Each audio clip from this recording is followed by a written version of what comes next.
中防制国别社外交部宣布，总统赖清德指派前副总统陈建仁做特使，去到梵蒂冈驻点。国军卖数百粒这爱国者飞弹，安生纪念明年分配交会，要风声讲会伫咧东部增加第4个爱国者赢。受方面刷向南影响，今日中部出现对流较强、强风大雨，甚至合欢山中道伫咧路边角角。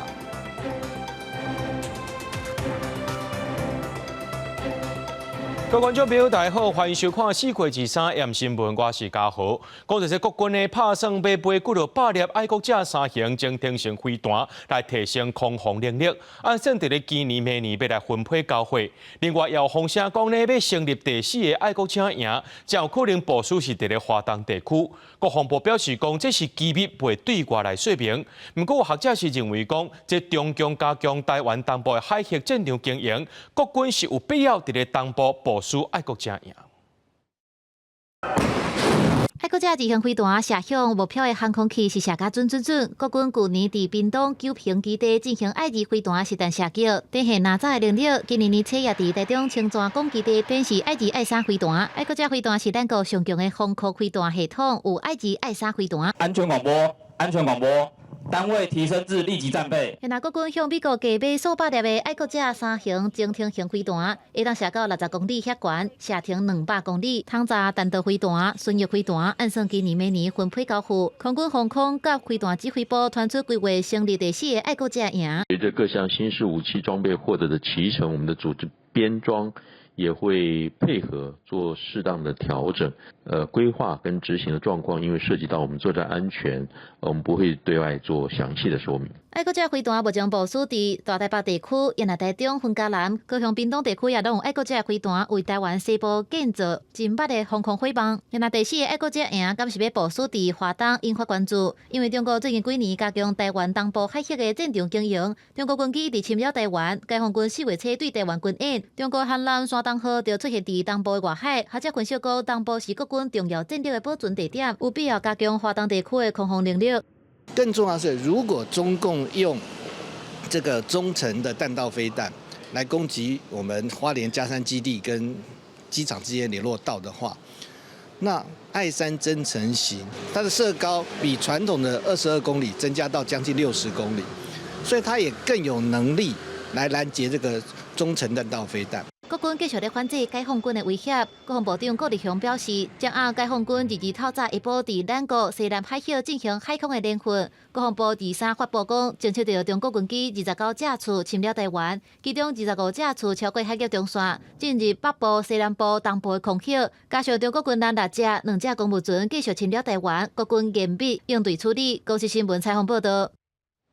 国军外交部总统府拢传出讲有这强谍伫咧渗透，即国防部长郭立雄就指出讲，中共渗透国军主要是利用网络接触到阿兵哥。那外交部处长陈明基也表示，包括商务处长在内定96个人任用进程呢，拢有经过特殊的查核。国安会秘书长吴钊燮伫外交部长时期的助理何仁杰，互逼出变做中国间谍。国防部总统府也小连续逼出中国间谍案，面对国安单位互中国间谍渗透。立法院外交甲国防委员会举行专题报告，不过总统府甲国安会煞无人到场，互调委黄仁真不满，批评讲这是藐视国会。总统府及国安会拒绝出席，这不仅是对民意的漠视，也是变相在隐瞒真相，企图粉饰太平。针对中国渗透国军的方式，国防部长郭立雄表示，中国即马透过网络渗透，以低成本、高效益的方式。并且改用全面吸收，接触国军的基层官士兵，用金钱甲拐或者是威胁来换情报，国军会守法反制，也建立接笔资格认证的机制。不管是在财务面上有没有一些状况。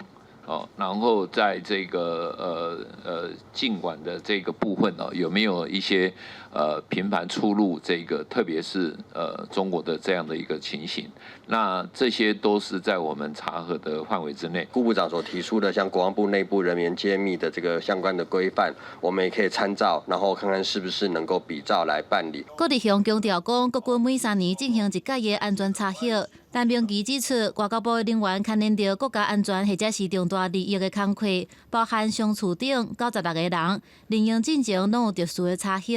另外，中国无排除对台湾进行斩首行动，总统身躯边的特勤人员也是中国去守的目标，立委是非常关注。我们有实施的，除了一般的查核以外，我们还有一个仪器的一个测电的一个查核。那仪器测电的查核，也就是测谎。它有没有被吸收接触？这个都可以显示得出来。立委呼吁特勤人员爱定期换人，避免元首的行踪互掌握。黄明昭表示，每半年就进行安全的查核。公司新闻采访报道。来看停伫咧苏澳军港的军艦马公河行进行这维修，不过下晡拍电鼓的时阵呢，却是来请烟出来，加在海军有随来甲火拍花。海军强调讲，这巡查人员发现讲内面的仓库当咧请烟，就随进行处理啊，无人员伤亡，也拿这导火原因当咧调查。渔民开船经过苏澳军港，就看到军艦一直冲白烟，看到惊一个。后面将翕到真侪高烟一直冲出来画面，上传到军事迷将的专业顶面。那军事迷将一直讨论，伫海岸边钓鱼的人看到也是一直议论。看到就是冒烟而已啊，没有什么问题。没有看到火嘛？哎，对，没有。而且会学瓦固啊？没几分钟了。那你看到的状况大概是怎样？冒白烟啊？就一直冒白烟，看起来没有什么火嘛，哈。看不到啊。海军归人级驱逐舰原本是美国海军基地级军舰，独立了后回互台湾，包含马经号总共有4只，分别伫2005到2006年中间交艦，是飞弹驱逐舰，满载排水量超过10000吨，隶属海军168舰队，驻地是苏澳军港。这舰艇有强大的防空、反水面、反舰加舰场管理能力。马公军舰执行场级维修、通风间烧焊工程。巡查人员发现储物间冒烟，立即部署应处并排烟，人员无伤损。对着导火原因，海军强调马经号进行通风间的焊修工程，巡查人员发现放物件所在呛烟，随来拍火排烟，无人伤亡。已经编组人员对这个造成事故原因甲损害情形来进行调查。记者综合报道。受到方面所向南的影响，今日中部出现较强的对流。伫咧标日头份有骑乌多摆民众，互风扇倒去，也有一台停伫路边的大货车，互风吹甲变过。另外，海拔3150公尺高的合欢山上西楼中道，却是伫咧路边角角。这只机车骑到路口，准备越过边仔餐地向线一阵强风，历史人挂车雨线互倒，边仔楼仔厝铁皮也掀掀起来。这种强烈的天气发生伫23透早8点，地点就伫苗栗头份石观音寺附近一个路口。气象站证实这是强烈风。锋面和西南风接触交界在一起，非常不稳定，那产生了很强烈的对流系统。可以确认它这个旋转的状况和强风和它风的状况用镜头看的话，它算是龙卷风没错。方面甲西南风接触，伫苗栗迄卡岛产生强烈的对流，头份中华路一只停伫路边的大货车，也因为一时的强风准冰车，警方到场交通管制车吊车甲车拆开。停放于头份市中华路旁未发动之营业大货车，遭瞬间强风吹袭，导致翻覆。那警方到场协助交通管制，并由拖吊车协助将该车吊起扶正。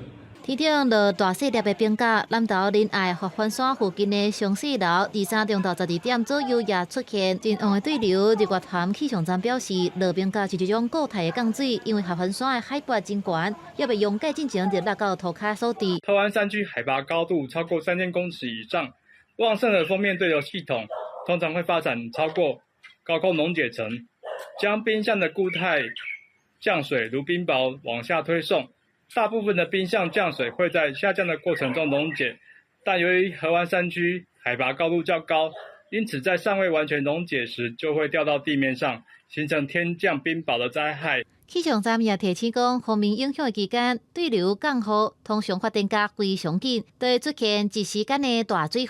但雷公也是强风，南投高海拔的山区或者是零线顶面，拢真有可能落冰架，民众驶车行路拢要注意安全。公司新闻采访报道。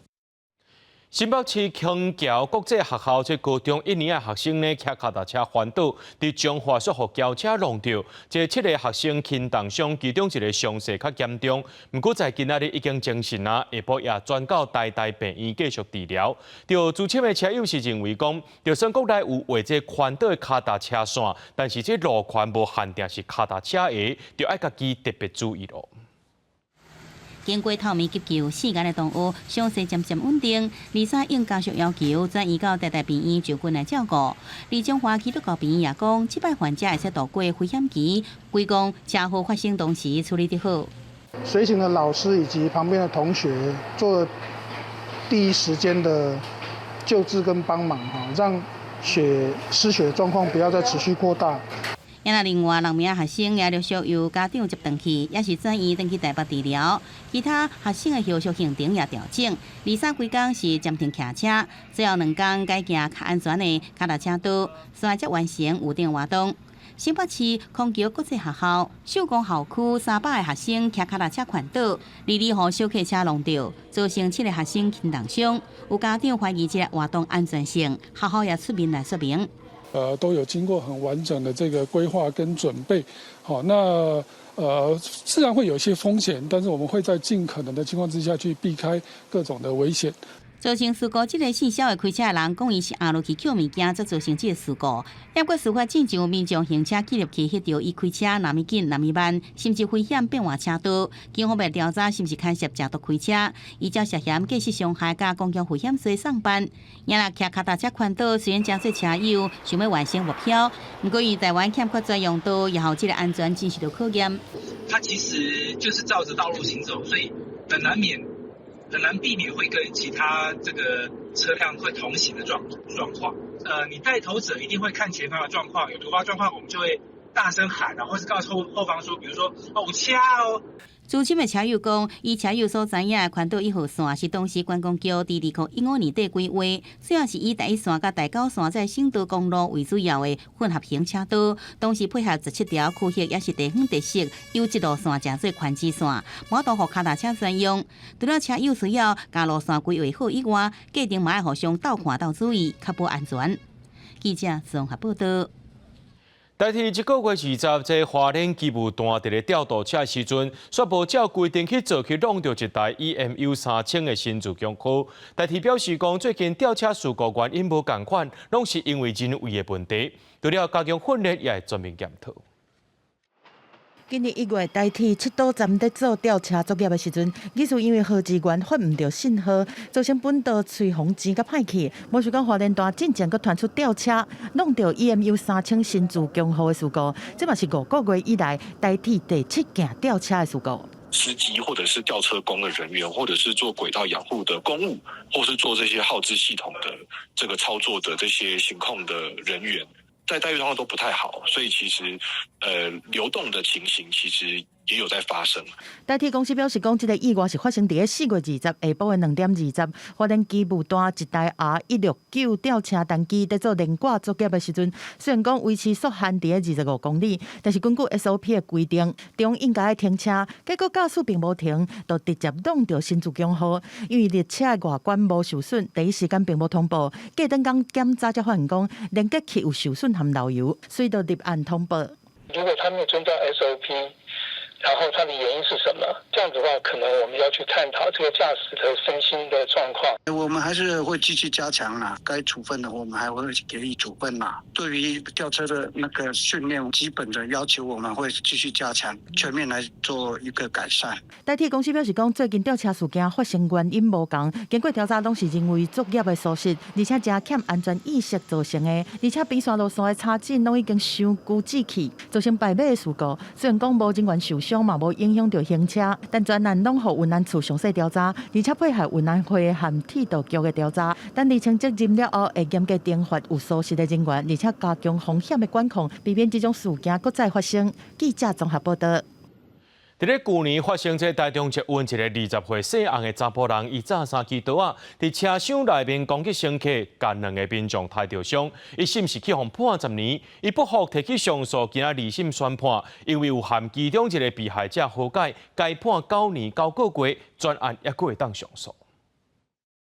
去年5月，20岁姓洪的查甫人讲对社会真不满，所以选伫咧台北捷运地质案10周年即天，揸3支刀去坐台中捷运，伫咧车厢内底举刀乌白攻击，扑伤2个人，一审判10年有期徒刑。不过，这姓洪的查甫人不服，提起上诉。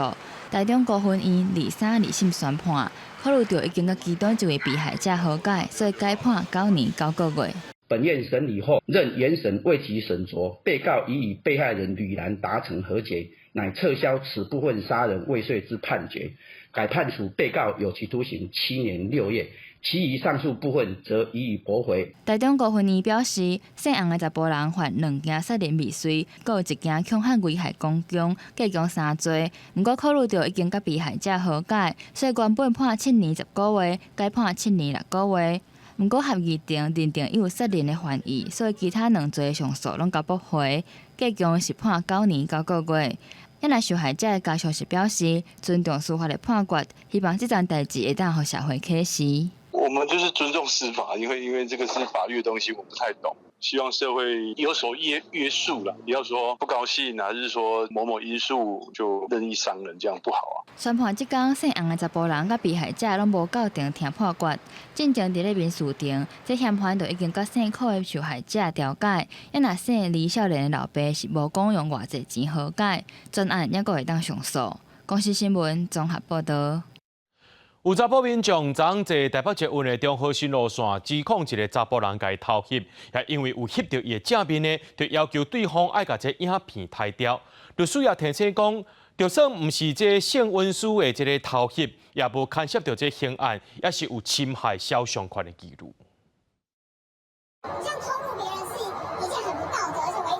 查某人情绪真激动，含眼睛的乘客伫咧捷运对视，伊规把火要求查某人甲影片抬掉。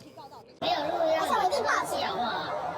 你刚刚就是偷录我，我没有录，刚刚就有。不管坐一个捷运，就互人乌白偷翕。查某人过去理论，对方是一直否认，两个人一句来一句去，是玩甲真厉害。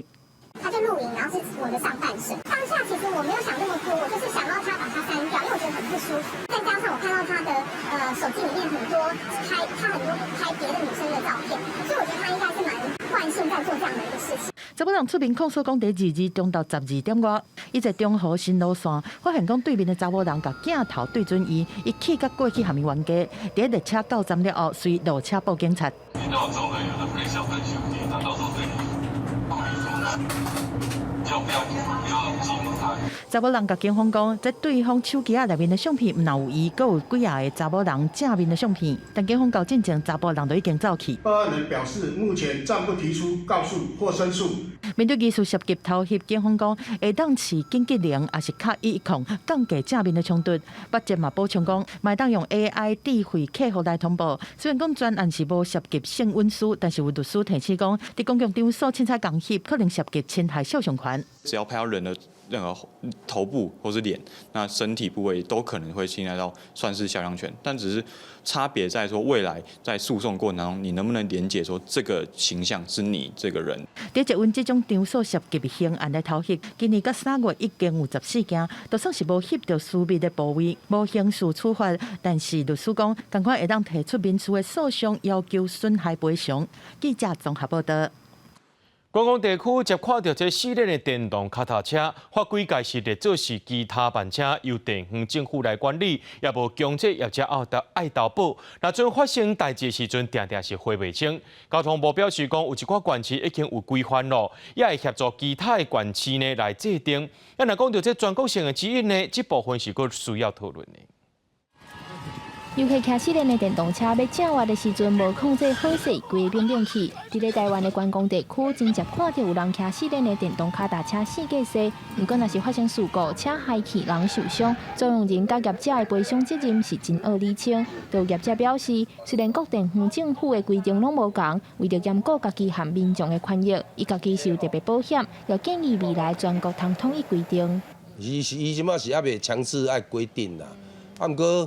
也是希望讲你后摆大家拢有保险，啊，双方面是毋是租车业者也好，啊，要搭咱租车的人客也好，哦，伊若发生什么代志的时阵，伊嘛大家拢有加一个保障出来，啊，较免安尼你讲你对啊，伊讲伊对，安怎讲嘛讲毋是头路啊。业者也表示，不管是电动卡达、2链、4链，拢通协调纳入保险。另外，交通部也指出，亲像这款观光型的电动车，属于法规内定义的其他慢车，由各地方政府组织管理。北将金门、彰化、宜兰、高雄、台东拢有相关规定。交通部讲，未来也协助其他管区制定管理办法。目前有几个县市，他们自己都有定自己的管理规定。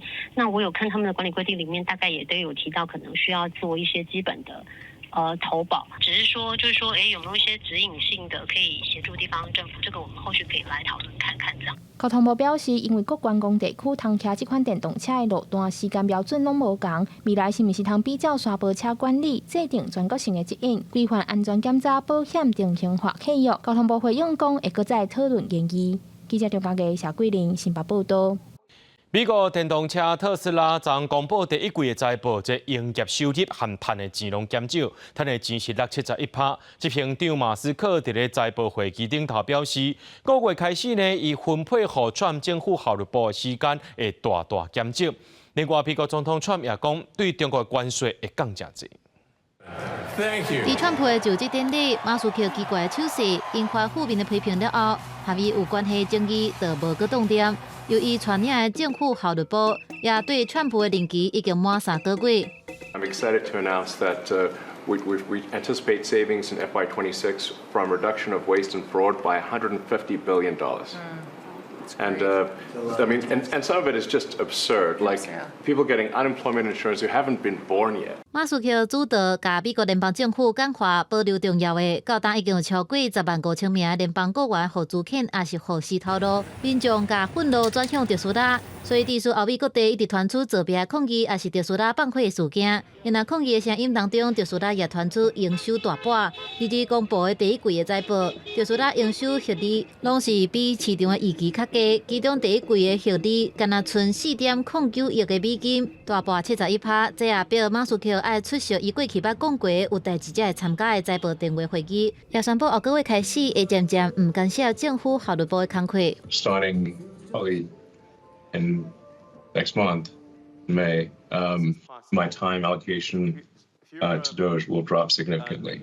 I'll have to continue doing it for, I think, probably the remainder of the president's term, just to make sure that the waste and fraud that we stop does not come roaring back. 同一日，川普也伫北京做出美中贸易战升温以來對中國會當講是上溫和的表態，好讓財政部長背心着才拄仔講的貿易戰會漸漸降溫的非公開言論。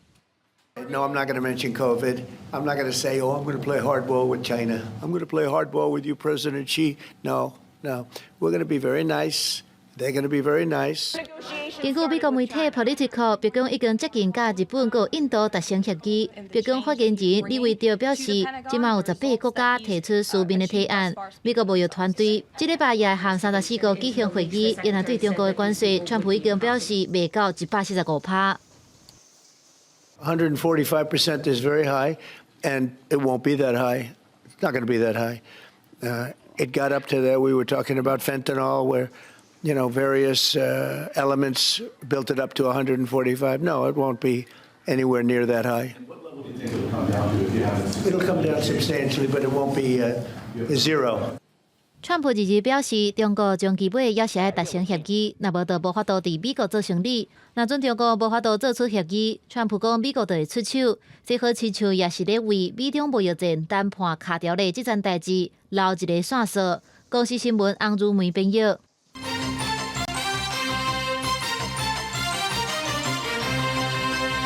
美國總統川最近批評聯準會主席鮑爾衝擊到市場的信心，支持川閣再表示講袂甲這鮑爾洗頭路，而且呢，這關稅降溫的信息，互市場變加真有信心，連帶影響到23大股起845點。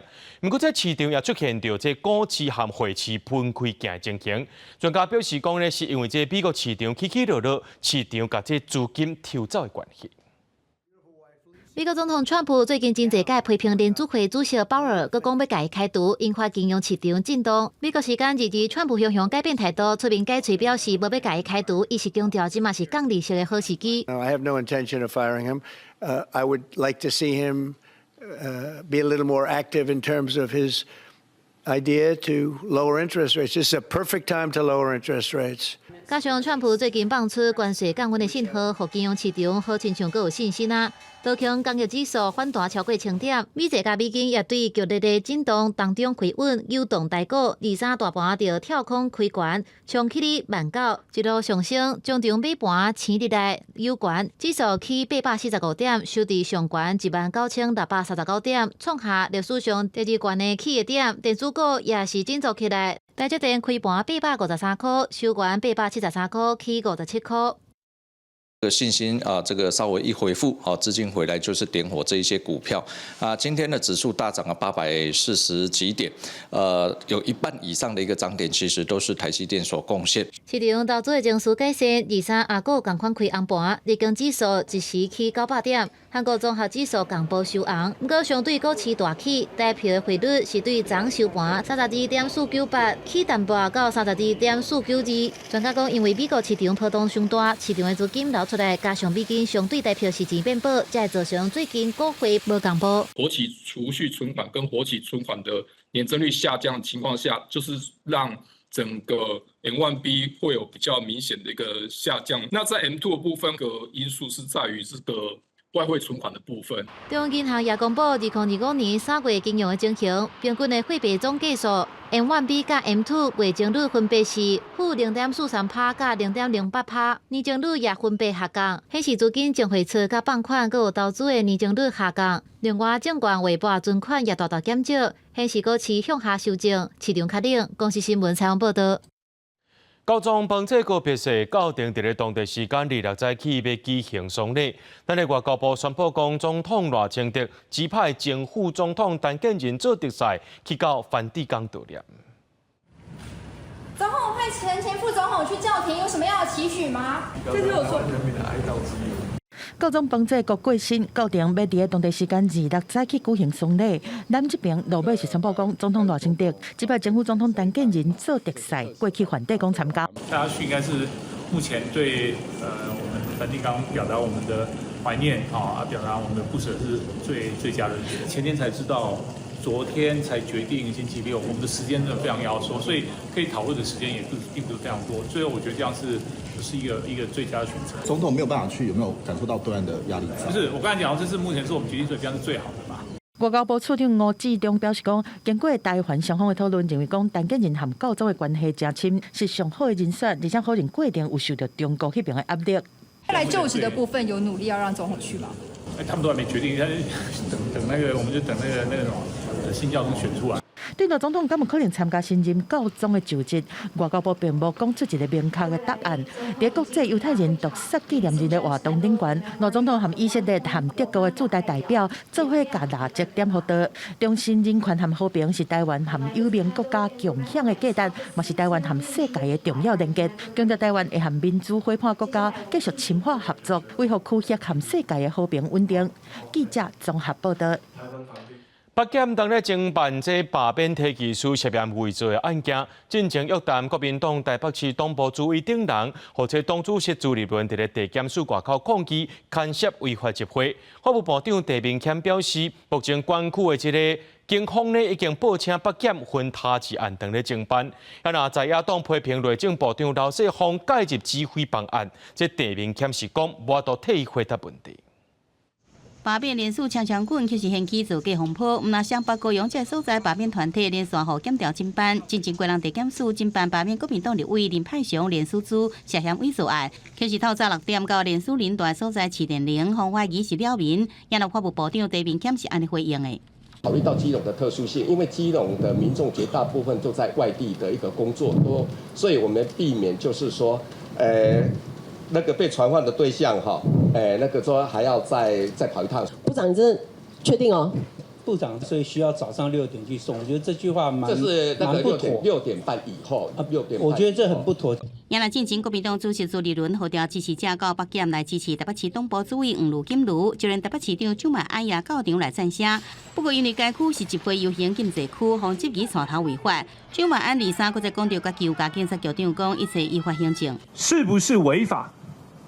不是我说了算，也不是议员你们说了算，也不是内政部长说了算。来做在那边狡辩干什么啊？你不可以，也不可能选择性回避掉这个身份。当你有政治需要的时候，你说我是市民，撇开市长的责任，那这对台北市民来讲就是一种灾难。随后，内政部长罗世芳要求警政署甲台北市警察局严正执法，强调警方会团环守无朱立伦这人，向外界积极介入个案。就算罗世芳讲，执行有刑法的主管机关就是内政部，不过伊原予在野党质疑。依照刑事诉讼法的规定，谁可以指挥警察办案？检察官。检察官嘛，内政部部长不是司法警察官，他不能够指挥警察办案。那我现在看不懂了，凭什么刘世芳去指挥？要先传唤首谋朱立伦、谢龙介、杨志宇。这个是刘部长在其他委员会的一个是，那这个我没有办法带他回答这个问题。地面检只是表示，针对地检署外口牵涉的违法抗议，辖区警方已经报车北检指挥，分他立案侦办中。记者综合报道。核能的好处，通人知若阵发生问题就定害。讲到咧核三厂2号机是台湾最后一座当咧放的核电机组，个月要来除役啊！也因为这若被立委拍算讲要来放另这电厂延役，加上这民众党提出讲要重新启动核三的公投案，河南部的环保团体是认为讲会有核能安全风险。在去呢，因就去到国民党的高雄市党部抗议。新闻业报道，作为伫国民党高雄市党部头前，烦恼特别除役的屏东核三厂，会伫国民党和民众党的联手之下延役。南部真侪款团23早起集结庭前抗议，呼吁在野党遵循定序正义，守护核安体制。牵涉到所有台湾人民安全的这个核安法案，竟然他们夹着这个人数的优势，不讨论呢，也不审查，就把10个完全没有经过好好讨论的这个版本呢，就送出了委员会。款团现场是用行动剧来呈现核灾的风险，质疑讲核三厂已经伤久啊，而且伫咧短暂内延役的风险真悬。那被立委3月底所凊彩审议核子反应器设施管制法，想要放宽已经运转40年的老核电厂个延役。民众党甚至提出重启核三公投案。基层人力紧绷，制度不够完善，难以模拟落实核灾的灾防计划，以及民众未能知情讨论的情形下，国民党跟民众党的委员要罔顾社会公共利益，强行开启核电厂延役的大门吗？单位指出，讲核三厂伫3月发生火灾的时阵，附近的民众拢唔知影，一旦看出核电厂的资讯，人拢无啥知。另外，即摆已经有的防灾应变计划嘛需要改善，因为台湾并无准备好要应变核灾。反对蓝白乱修法。核三厂1号机器是1984年时阵启用，去年除役；2号机是1985年启用，暗算5月17日除役。面对庭前抗议，国民党高雄市党部回应讲，会团诉求予立法院党团做民意参考的依据，但是嘛强调国内的电价欠电才用电的问题，含高雄南电北送空污渐渐严重等等共款嘛爱互重视，认为民团抗议唔着对象，应该找出共识，停止政治斗争。记者综合报道。过去因为这法令的限制，彰化县彰化都市计划区范围内，除了八卦山风景区范围以外呢，其他所在拢无开放申请民宿。伫此这民众来到彰化地区观光行搭，想要过暝时阵，却是找无所在停好住。那这县政府为着要拼观光，伫2012年放令民宿申请条件，3年外的时间呢，这民宿数量增加要到1.5倍。那其中这彰化市含落价是增加上济。今礼拜这栋有100多年历史的旧厝，保留2进的经过，中央天井的设计，互登高型的建筑物光线好。这栋顶个月拄开幕的鹿港民宿，以体验旧厝做特色，希望民众来这佚佗，加当感受当地的生活历史。透过大老厝去体验讲，过去这栋老厝对几百年前的人安怎生活，伊安尼过来，所以其实是一个伫文化上透过大老厝去延续着，去体验着古早人伊的生活的空间的迄个体验。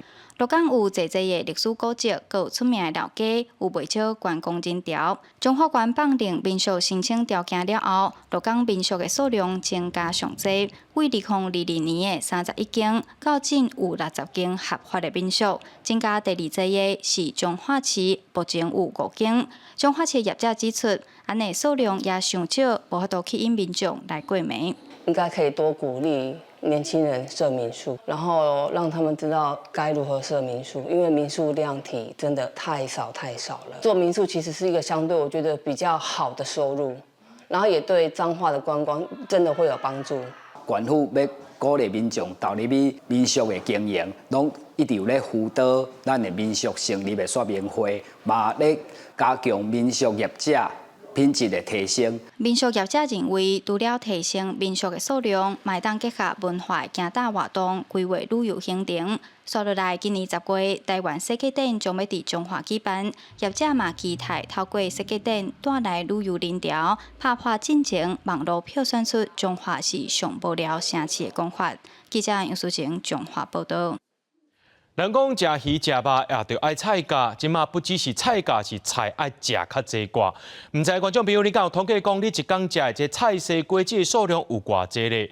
根据着这国健署上最新的统计，目前台湾65岁以上时段，这高血糖、高血油、高血压这三罐的比例已经有50%咯。台北营总是建议民众除了照时间运动、食药啊控制以外，也会当考虑讲加食菜色，减少食肉来预防。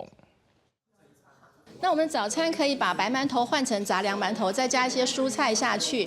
营养师小解3顿安怎食，才会当食了健康，预防高血糖、高血压、甲高血油。根据国健署上新的统计，台湾上接出现高血糖、高血压、甲高血油三悬的年纪是40岁以上，而且年岁愈大，发生率就愈悬。目前台湾65岁以上的时段三悬的比例已经来到50%。台北6名病医提醒，预防三悬，除了爱照时间运动，爱食药啊控制，上重要的就是食食的部分。高血压、糖尿病，还是讲血油较悬，咱拢鼓励病人，尽量爱配合医生食药啊，这真重要无毋对。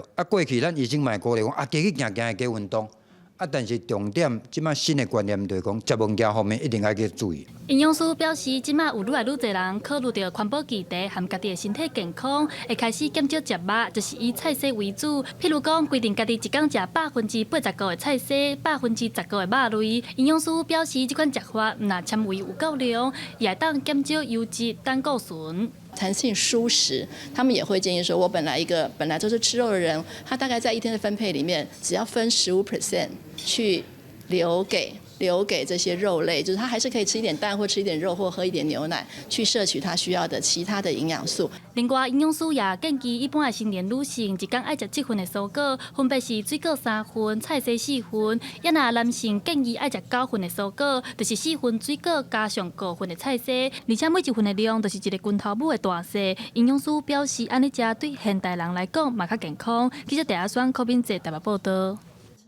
4月23是世界活兔日，这高雄寿山动物园因就发挥创意，用纸板替乌猩猩设计一本会当食的册。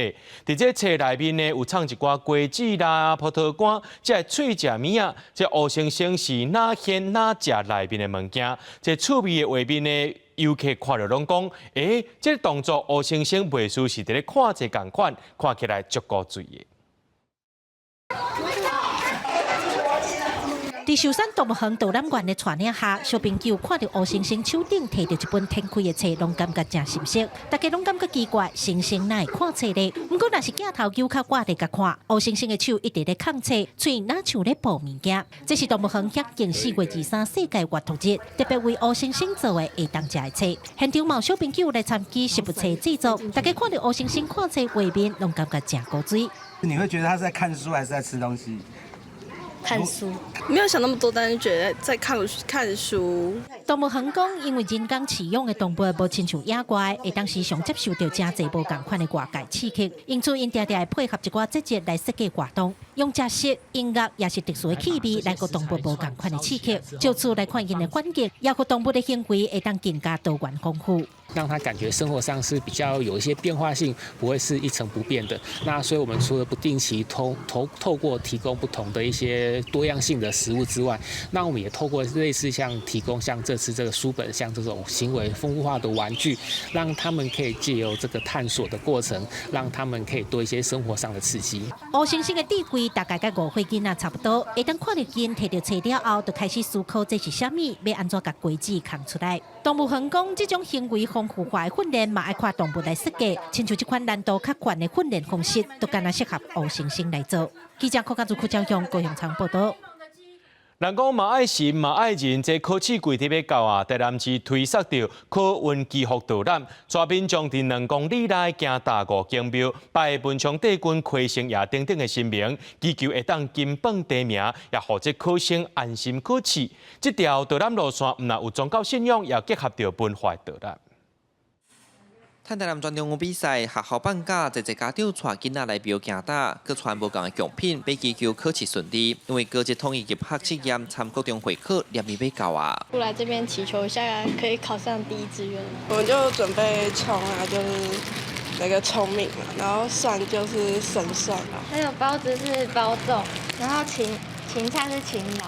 因缘可贵，台南市管理局设考运祈福导览，第一站对书店目标开始，才有全台罕见的5文昌帝君，行200公尺外是赤坎楼的魁星爷。导览沿路唔干那拜拜，导览人员卖小解各庙宇的文化背景。伊讲观光其实是文武相传，那魁星爷手提珠笔甲白刀，向顶点状元，将官公明。魁星就是一手提笔，就是文昌笔；一手提什么货呢？迄唔是金元宝哦，迄是木刀。木刀就是咱古早时代，咱的咱的木匠，伊无切用啥？用木刀，天伊直角哦，用劈的就是一线。代表什么含义呢？伊的木刀劈落去，这边就是金榜题名，这边就是名落孙山。本人是个机缘卡，一张伫新春头前，拢是考生的心愿。台南县城隍庙近来嘛有侪人来写祈福单，庙方讲庙内有考官24时，无论是求职面试，也是考国考，拢有信徒来祈求。几乎只要到学测、高考这边的单子一定都是填满的。我们1年换一次，到现在差不多也要换的，几乎都是全满。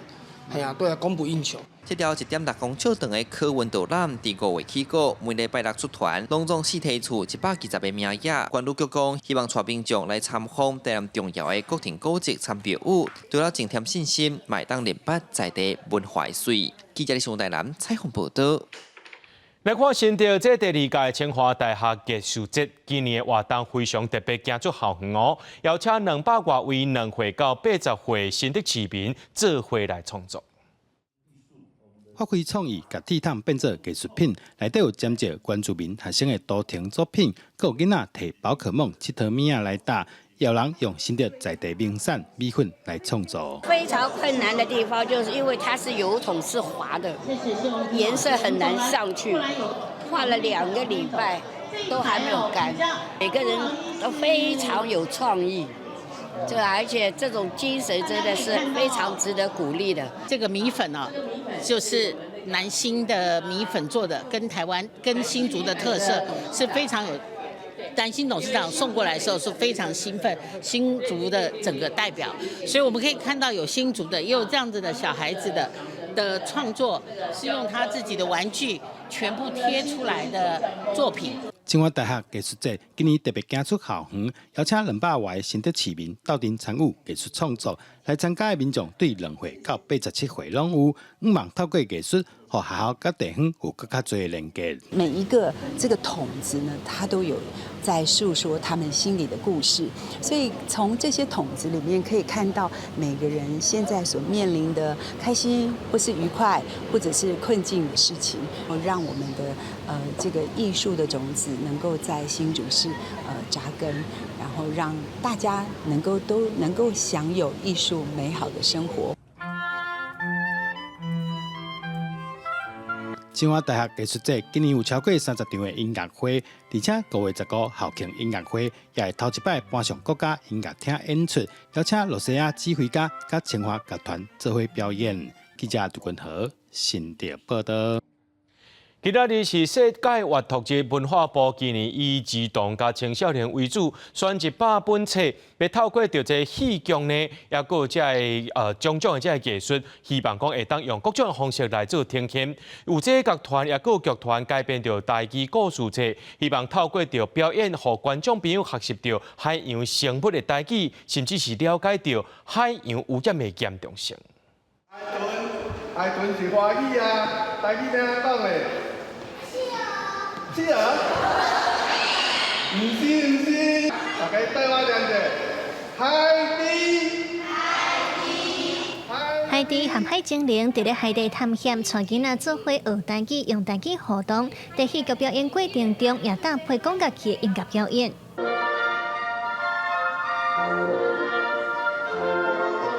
活动由文化部主办，在4月23世界月头日前后办一系列的活动，来鼓励民众读书。其中文化部有委托台湾青年交响乐团、室内乐团的木广告中奏，也有来自中华关怀台语剧团合作的绘本音乐会，应用台语绘本《海洋囡仔当大人歌》改编做表演，透过音乐会的形式，让囡仔认捌台湾的海洋生物，也有污染对生态的影响。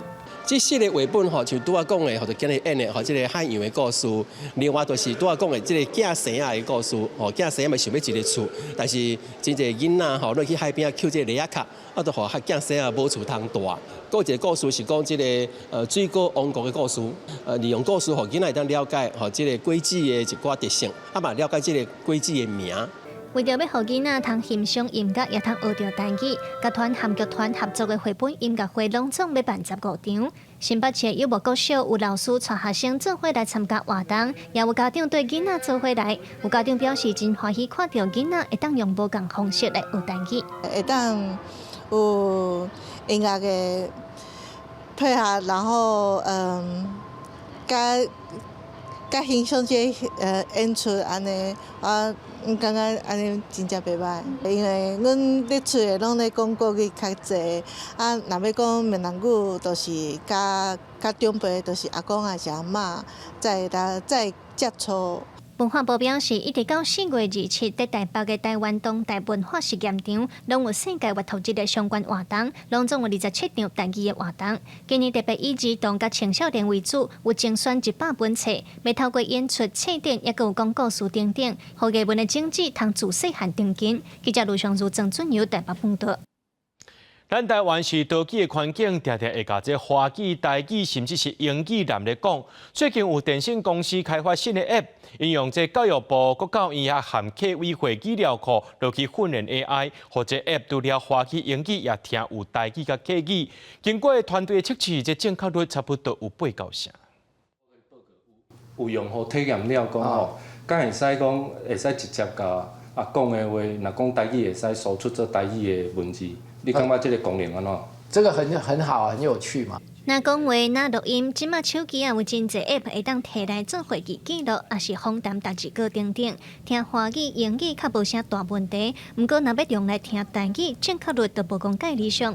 为着要开发出适合台湾多语环境的工具，最近有电信公司开发出新的 App AI 听写大歌，除了华语、英语，当得连台语和客语都听有。根据测试，正确率差不多有8-9%。咱特别强的就是迄个，譬如讲台语甲客语，咱有足大量的这方面的训练的资料，互这个软体，互这个 AI 会使听有。开发团队表示 ，AI 听写大歌这个 App 自去年12月就开始动工，目前已经开放予民众免费体验。未来嘛会针对无共的使用者有收费的方案。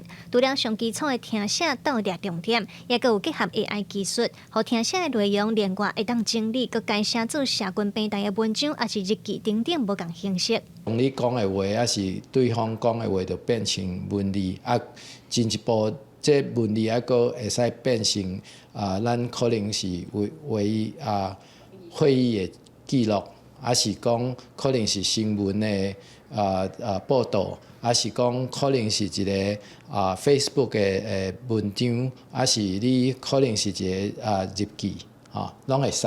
另外，团队指出，目前声音的来源若是台语 ，App 听写出来文字又阁是中文。不过，因为有未少用户反映，希望会当来输出做台语文。团队表示，未来有打算会增加这个功能来满足台语用户的需求。记者卢尚如、郑准由台北报道。所有观众朋友做伙来看明仔载天气。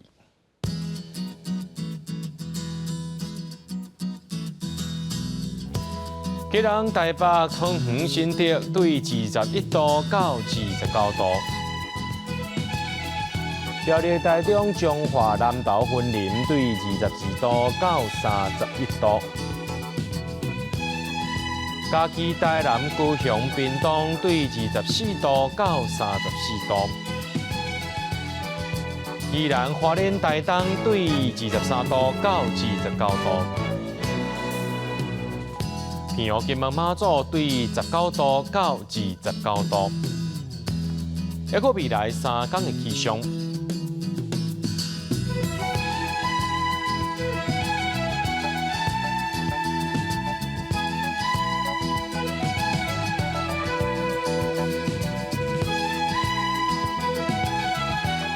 新闻最后，感谢各位观众朋友收看今日AM新闻，我是嘉豪，明仔暗时7点咱再相会。